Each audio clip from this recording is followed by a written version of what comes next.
বিশেষ নির্বাচন।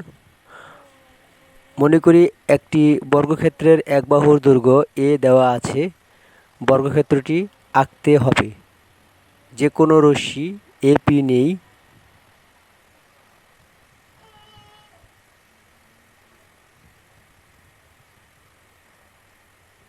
পি থেকে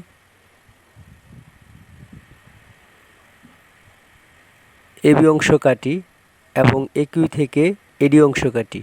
ডি বিন্দুকে কেন্দ্র করে এ সমান ব্যাসার্ধ নিয়ে একটি বৃত্তচাপ আঁকি।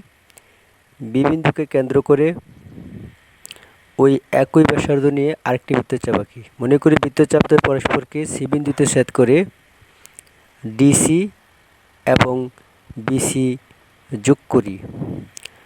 তাহলে এ বি সি ডি নির্ণয়ে বর্গক্ষেত্র। ধন্যবাদ।